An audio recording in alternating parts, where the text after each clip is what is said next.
Goeiemôre, ons gaan vandag aandag gee aan die bankrekonsiliasiestaat. Dit is die staat wat opgestel is om die bank se saldo volgens die bankstaat te rekonsilieer met die bank se saldo in die besigheid se boeke. So as ons al die inskrywings in ons bankrekening voltooi het, wat die bank ook gedoen het in hulle boeke, behoort die twee saldo's dieselfde te wees. Maar dit gebeur baie dat dit nie dieselfde is nie en daar moet ons die bankrekonsiliasiestaat doen om te kyk waar is die probleem. Wanneer 'n besigheid geld in die bank deponeer, in die besigheid se boeke beskou ons hierdie bank as 'n bate, want ons kan in die toekoms die geld uit die bank gaan uithaal. Bates vermeerder aan die debietkant en verminder aan die kredietkant. Dit beteken as ons deposito's in die bank inbetaal, gaan ons bankrekening debiteer en wanneer ons checks uitmaak, gaan ons bankrekening krediteer om te wys dat die geld in die bank verminder het. As ons gaan kyk na die lopende rekening in die boeke van die bank, so nou is ons in die bank se boeke, dan sien ons wanneer hulle geld deponeer, beskou hulle dit as 'n las, want in die toekoms moet hulle hierdie geld teruggee aan die besigheid. So hulle gaan deposito's aan die kredietkant aanteken, want 'n las vermeerder aan die kredietkant en verminder aan die debietkant. En as checks uitbetaal word, beteken dit hulle skuld minder geld vir die besigheid, so hulle gaan wys dat hierdie las word minder aan die debietkant. Die verskil tussen die boeke van die besigheid en die boeke van die bank is dus soos volg. Transaksies wat aan die debietkant van die bankrekening in die boeke van die besigheid voltooi word, sal aan die kredietkant van die rekening in die bank se boeke gedoen word. Inskrywings in die kredietkant van die bankrekening in die besigheid se boeke sal aan die debietkant in die bank se boeke voltooi word. Die rekonsiliasie tussen die bankrekening en saldo op die bankstaat beteken as ons die bankrekonsiliasiestaat opstel, wil ons gaan kyk watse inskrywings moet verander in die bankrekon of in die bankstaat wat ons ontvang van die bank af. So enige iets wat hulle nog nie voltooi het nie, gaan ons in die bankrekonsiliasiestaat aanteken. As die bank foute gemaak het, sal ons dit in die bankrekonsiliasiestaat aanteken. Eerstens gaan kyk ons wat is die eindsaldo op die bankstaat. Dit beteken dit is die heel onderste saldo op die bankstaat wat hulle bereken het aan die einde van die maand, nie die beginsaldo nie, die eindsaldo, sodat jy kan aangaan waar die bank opgehou het. As hierdie eindsaldo aan die debietkant van die bankstaat is, sal jy dit aan die debietkant van jou bankrekonsiliasiestaat skryf. As hierdie eindsaldo aan die kredietkant van die bankstaat is, beteken dit jy gaan dit aan die kredietkant van jou bankrekonsiliasiestaat moet skryf. Jy moet onthou dat saldos aan die kredietkant van die bankstaat beteken dis 'n gunstige saldo. En saldos aan die debietkant van die bankstaat beteken dat die besigheid skuld vir die bank geld. Dan gaan kyk ons watse inskrywings is daar in die boeke van die besigheid, wat die besigheid klaar voltooi het, maar wat die bankstaat nog nie voltooi het nie. En dit sal in die bankrekonsiliasiestaat aangeteken word. So as die besigheid byvoorbeeld 'n deposito aan die einde van die maand gehad het, wat die bank nog nie aangeteken het nie, sal dit aan die kredietkant aangeteken word van die bankrekonsiliasiestaat. As die besigheid checks uitgeskryf het, wat die bank nog nie aangeteken het nie, gaan hulle dit aan die debietkant in die toekoms aanteken wanneer die geld uitbetaal word, so op die bankrekonsiliasiestaat sal dit dus aan die debietkant wees. Indien die foute deur die bank gemaak is, moet dit in die bankrekonsiliasiestaat reggestel word. Dan gaan jy kyk wat is jou eindsaldo in jou bankrekening. Dit beteken nadat jy al die addisionele inskrywings voltooi het en bereken het wat is die saldo in die bankrekening na al hierdie regstellings en foute. En as hierdie saldo in die bankrekening aan die debietkant afgebring word, gaan jy dit aan die debietkant van die bankrekonsiliasiestaat skryf. Indien hierdie saldo aan die kredietkant van die bankrekening afgebring word, sal jy dit aan die kredietkant van jou bankrekonsiliasiestaat skryf. inskrywings wat in die hulpjoernale, dit beteken die kontantontvangstejoernaal en betalingsjoernaal en in die bankrekening aangeteken moet word. Indien daar enige inskrywings op die bankstaat voorkom wat nie in die boeke van die besigheid voorkom nie, beteken dit is inskrywings wat die bank reeds voltooi het, die besigheid het dit nog nie gedoen nie, daarom sal dit in die kontantontvangstejoernaal en kontantbetalingsjoernaal aangeteken word. Indien die besigheid foute gemaak het, sal die regstellings binne in die besigheid se boeke voltooi word. Dan gaan die totale bankkolom oorgedra word na die bankrekening.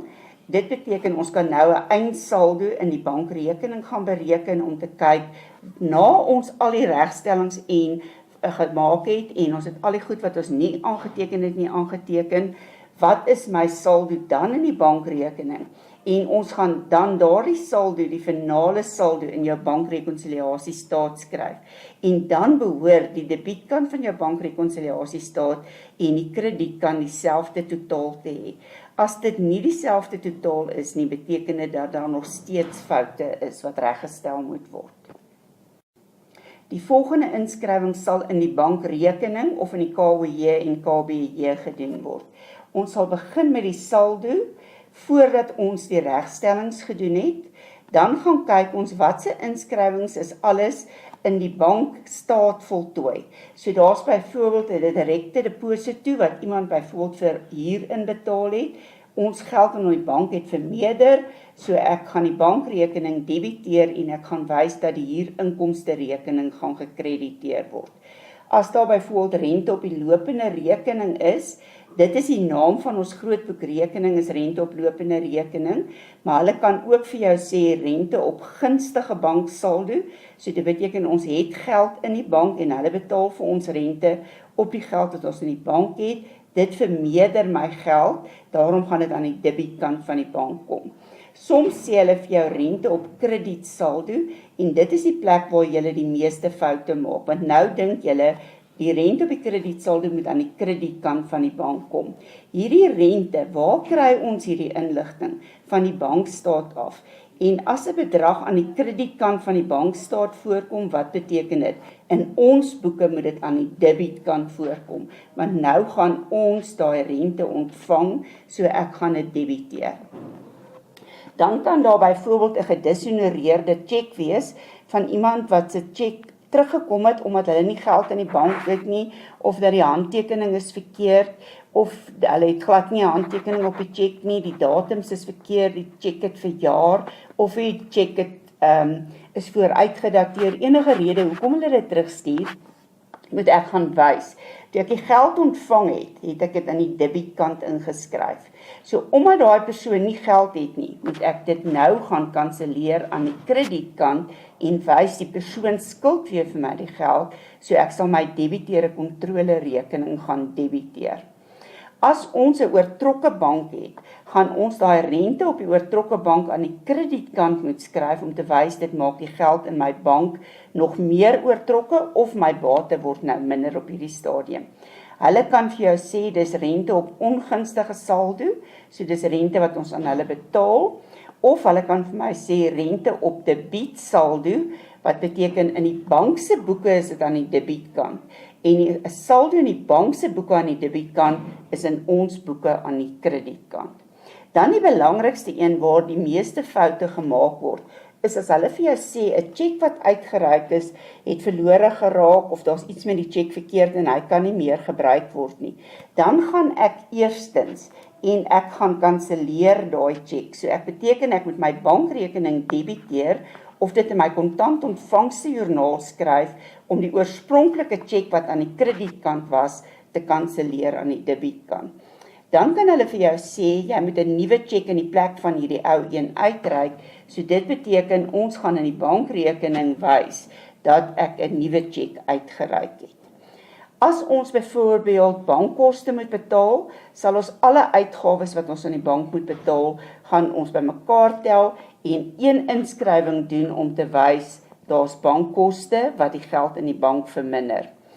'n Versekering van 'n stoporder of 'n aftrekorder beteken, dit is 'n ding wat jy geteken het by die bank, 'n vorm wat jy teken by die bank, waarin jy vir die bank instruksies gee om maandeliks hierdie bedrag oor te betaal vir jou versekering of vir jou huur of vir watter uitgawe jy ook al op 'n gereelde basis het. Die bedrag wat jy in 'n aftrekorder gaan inskryf, die bank mag nie daai bedrag vermeerder nie, so dit bly konstant dieselfde bedrag. 'n Debitorder teken ek byvoorbeeld by die stadsraad waarin ek hulle magtiging gee dat hulle vir die bank die geld kan vra. Hierdie bedrag verskil van maand tot maand. So jou water en ligte, jou telefoonrekening gaan nooit van een maand tot die volgende maand dieselfde wees nie. Hulle gaan en hulle stuur die rekening direk aan die bank en die bank sal die oorbetalings namens die besigheid doen. As ons weer teruggaan na hierdie cheque toe wat ons gekanselleer het ons hom gekanselleer, daar het ons 'n nuwe cheque uitgemaak en nou moet jy seker maak dat jy die derde stap ook voltooi. Ons gaan dus op die bankrekonsiliasiestaat moet wys. Ons het nou net hierdie ekstra cheque uitgeskryf, so dit moet nog 'n uitstaande cheque wees wat die bank in die toekoms gaan uitbetaal. So onder uitstaande cheques sal ek hierdie nuwe cheque moet toon en wys dat die bank gaan die geld in die toekoms uitbetaal. As ons kyk na ons bankrekonsiliasiestaat, gaan ek begin met die saldo wat aan die einde van die maand op die bankstaat voltooi was. As dit 'n debietsaldo is, gaan ek hom aan die debietkant skryf. As dit 'n kredietsaldo is, sal ek hom aan die kredietkant skryf. Dan enige cheque deposito's wat ons in die KOJ getoon het, wat die bank nog nie getoon het nie, sal aan die kredietkant aangeteken word. Enige cheques wat die bank nog in die toekoms moet uitbetaal, sal aan die debietkant aangeteken word. En as jy byvoorbeeld 'n vooruitgedateerde cheque gegee het, gaan die bank in die toekoms eers die cheque uitbetaal, so hy gaan ook aan die debietkant getoon word. So enige geld wat die bank in die toekoms namens die besigheid gaan uitbetaal, gaan almal wees aan die debietkant van jou bankrekening. Dan sal ek my eindsaldo wat ek in die KOJ oorgeboek het na die bankrekening, KBJ oorgeboek het na die bankrekening en ek gaan bereken 'n eindsaldo daar en dit is die saldo wat ek in my bankrekonsiliasiestaat sal toon. So as daai saldo aan die debietkant afgebring word, gaan ons dit aan die debietkant inskryf. As die saldo aan die kredietkant afgebring word, sal ons dit aan die kredietkant aanteken. Wat het ons vandag geleer? Jy moet bepaal of die inskrywing in die boeke van die besigheid of in die boeke van die bank voltooi moet word. Dit beteken in die bankrekonsiliasiestaat. So as die besigheid klaar die inskrywings voltooi het en die bank het dit nog nie gedoen nie, dan gaan dit in die bankrekonsiliasiestaat aangetoon word. Goed, dan moet jy gaan kyk watse regstellings van foute moet gedoen word. So as daar 'n fout deur die bank gemaak is, sal dit in die bankrekonsiliasiestaat reggestel word. As daar 'n fout in die besigheid se boeke gemaak is, sal die fout in die besigheid se boeke reggestel word. So ons bepaal of die fout deur die bank of deur die besigheid gemaak is, sodat ons kan besluit of ons dit in die bankrekening of in die bankrekonsiliasiestaat moet regmaak. Dan gaan ons kyk, hoe was die fout gewees? Was die fout aan die debietkant of was die fout aan die kredietkant? Indien die oorspronklike inskrywing te min was, dan beteken dit ons moet dit aan dieselfde kant gaan regmaak. Indien die oorspronklike fout te hoog was, beteken dit ons gaan dit aan die teenoorgestelde kant moet regmaak.